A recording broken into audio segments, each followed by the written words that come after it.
Hello guys, welcome to your YouTube channel pupil teacher. तो आज की वीडियो में हम बात करने वाले हैं हिंदी के टॉप मोस्ट इंपॉर्टेंट क्वेश्चंस के बारे में, जो कि हमारे रहने वाले विशेषण हो गया, क्रिया हो गई, क्रिया विशेषण। इससे रिलेटेड हम आज बात करेंगे, क्योंकि यहाँ से आपके पास क्वेश्चन पूछ जाते हैं। अगर आपने इससे पहले और वीडियोस नहीं देखी है तो आप चैनल पे जाकर देख सकते हो, या फिर मैंने उनको डिस्क्रिप्शन बॉक्स में अटैच किया है, वहाँ पे जाकर भी आप देख सकते हो। फिलहाल करते हैं वीडियो को शुरू विशेषण और उसके भेदों के बारे में, क्योंकि यहाँ से भी क्वेश्चन पूछे जाते हैं आपसे। सबसे पहले बात करें विशेषण क्या होता है। विशेषण होता है जो शब्द संज्ञा और सर्वनाम की विशेषता बताए, उन्हें विशेषण कहते हैं। देखो, विशेषण के नाम से पता चल रहा है, मतलब किसकी विशेषता। जब भी आपसे क्वेश्चन पूछा जाए जो शब्द संज्ञा या सर्वनाम की विशेषता बताते हैं, उन्हें क्या कहा जाता है, तो उन्हें विशेषण कहा जाता है। वो आपने टिक लगा लेना जहाँ विशेषण होगा ऑप्शन में। नेक्स्ट बात करें तो क्वेश्चन बनता है यहाँ से कि विशेषण के कितने भेद हैं। तो विशेषण के 4 भेद हैं। कौन कौन से? गुणवाचक विशेषण, संख्यावाचक विशेषण, परिमाणवाचक विशेषण और सर्वनामिक विशेषण। इनको भी आपने ध्यान में रखना है। तो जो मुख्य थे वो है गुणवाचक विशेषण, परिमाणवाचक विशेषण, संख्यावाचक विशेषण और सर्वनामिक विशेषण।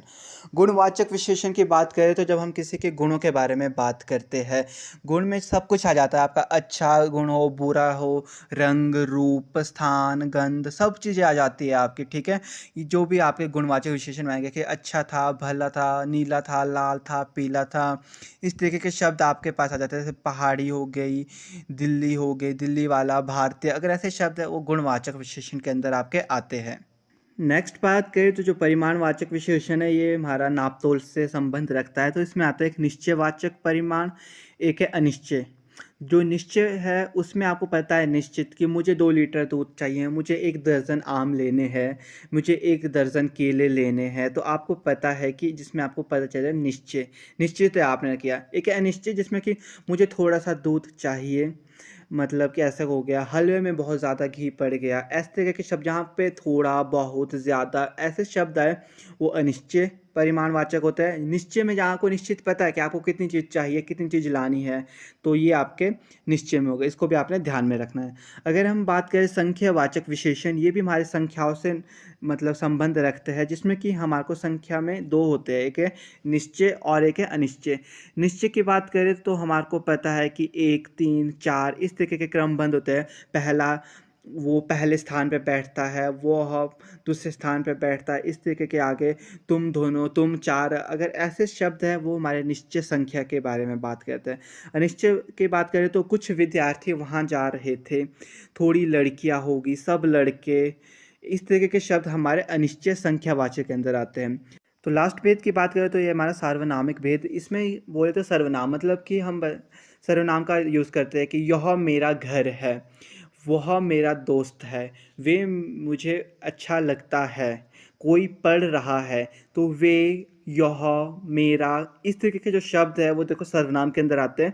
तो जहाँ भी आपके पास इन शब्दों का यूज़ हो वो सर्वनामिक विशेषण के अंदर आते हैं। तो विशेषण वाला टॉपिक हमारा क्लियर हो गया और कंप्लीट हो गया। ज़्यादातर यही पूछा था कि विशेषण के कितने भेद हैं। भेदों को आपने बहुत अच्छे से याद रखना है। विशेषण के हमारे पास 4 भेद होते हैं। नेक्स्ट टॉपिक है हमारे पास क्रिया। क्रिया से हमारे को पता चलता है कि जिन शब्दों से हमें पता चलता है कि कोई कार्य हो रहा है। अगर आपसे पूछा जाए कि ऐसे शब्द जिससे हमें पता चले कि कोई कार्य हो रहा है, वह क्या कहलाते हैं, तो वो हमारे क्रिया कहलाते हैं। जैसे कि राम खेल रहा है, हमें पता चल रहा है राम क्या कर रहा है, खेल रहा है।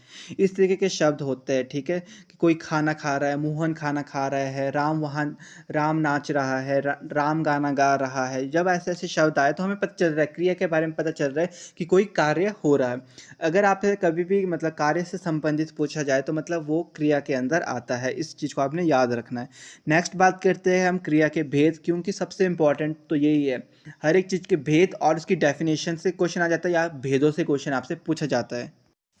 अगर आपसे पूछा जाए कि क्रिया के कितने भेद हैं, तो मुख्य क्रिया के 3 भेद होते हैं।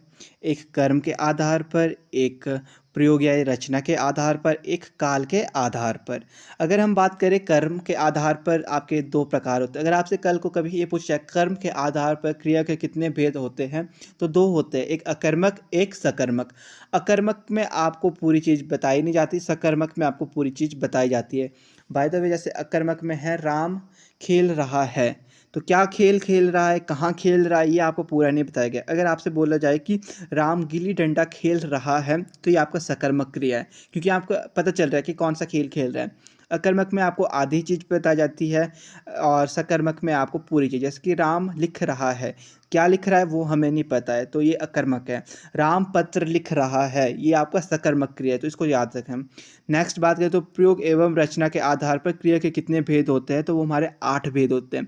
तो 8 भेद होते हैं, ये तो नहीं पूछा जाता कौन कौन से भेद है, सिर्फ ये पूछा जाता है कि प्रयोग के आधार पर आपके क्रिया के कितने भेद होते हैं, तो ये याद रखना 8 भेद होते हैं। नेक्स्ट बात करें तो काल के आधार पर क्रिया के कितने भेद होते हैं, तो काल के आधार पर क्रिया के 3 भेद होते हैं। यहाँ पे आपका काल भी क्लियर हो रहा है इसी में ही। तो कौन कौन से होते हैं आपके पास, भूतकाल, वर्तमान काल, भविष्य काल। अगर हम भूतकाल की बात करें तो भूतकाल के हमारे पास 6 भेद होते हैं। यहाँ से क्वेश्चन बनता है कि भूतकाल के कितने भेद होते हैं, 6 भेद होते हैं। और भूतकाल कौन सा काल होता है, भूतकाल वो वाला काल होता है जिसमें हमने कार्य कर चुका है। जो कार्य हम कर चुके हैं वो भूतकाल के अंदर आता है। अगर आपसे पूछा जाए कि जो कार्य हम कर चुके हैं वो किसके अंदर आता है, तो हमारा भूतकाल के अंदर आता है। और एक क्वेश्चन बनता है कि भूतकाल के कितने भेद हैं, तो भूतकाल के हमारे पास 6 भेद है। बस इतना ही यहाँ से पूछा जाता है, ज़्यादा डिटेल में नहीं पूछा जाता है। तो दूसरा जो भेद है हमारा काल का वो है वर्तमान काल। तो यहाँ से क्वेश्चन बनता है कि वर्तमान काल के कितने भेद हैं, तो वर्तमान काल के हमारे पास कितने भेद है, 5 भेद है।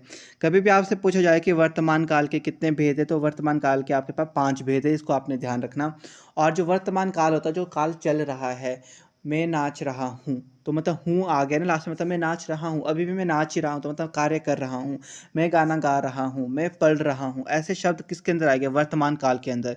अगर आपके पूछे जाए कि मैं खाना खा रहा था, जब आपके था थी थे आगे, तो मतलब भूतकाल वर्तमान काल में कर रहा हूँ, कर रही हूँ, ऐसे शब्द आए तो वो हमारे वर्तमान काल में आते हैं।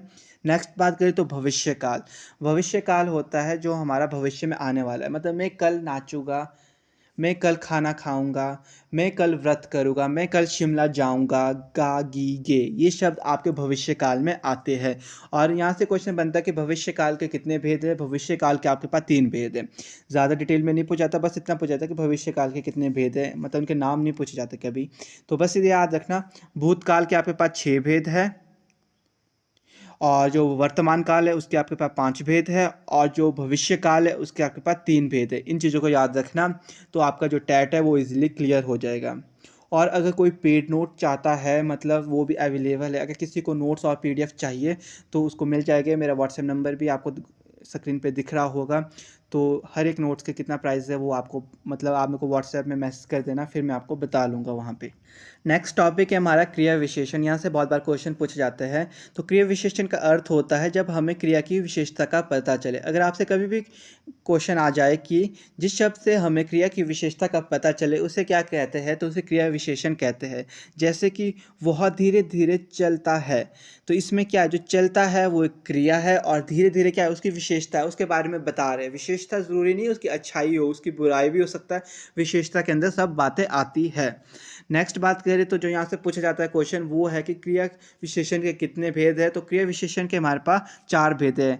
एक है स्थानवाचक, एक है कालवाचक, एक है परिमाणवाचक, एक है रीतिवाचक। तो यहाँ से सिर्फ इतना पूछा जाता है कि क्रिया विशेषण के कितने भेद है और क्रिया विशेषण का अर्थ क्या है। तो जब भी आपके पास कहीं भी क्रिया की विशेषता के बारे में पता चले तो मतलब वो आपका क्रिया विशेषण, इस बात को आपने ध्यान में रखना है। बाकी कल से आपको इंपॉर्टेंट वीडियोस मिलते रहेगी, उसमें आपको सारे इंपॉर्टेंट क्वेश्चन, मतलब मिक्स इंपॉर्टेंट क्वेश्चन कराते जाएंगे, जिससे आपको भी अंदाज़ा लग जाएगा आपको कितने क्वेश्चन आते हैं। क्योंकि एक बार रूल पढ़ लिए तो आपको पता चल जाएगा कि जब आपको क्वेश्चन आएंगे तो आप उसको सॉल्व कर पा रहे हो नहीं कर पा रहे हो। तो इजीली आप जो टेट को क्वालिफाई कर सकते हो अगर आप इस तरीके से चलोगे। क्योंकि मैंने तभी आपके लिए मेगा प्रैक्टिस सेट रखा था कि पहले आप सारे रूल को समझ लो, फिर हम बाद में सारे मिक्स करके क्वेश्चन के बारे में बात करें, ताकि कि आप भी इजीली आंसर्स दे पाओ और आपको समझ भी आ जाए।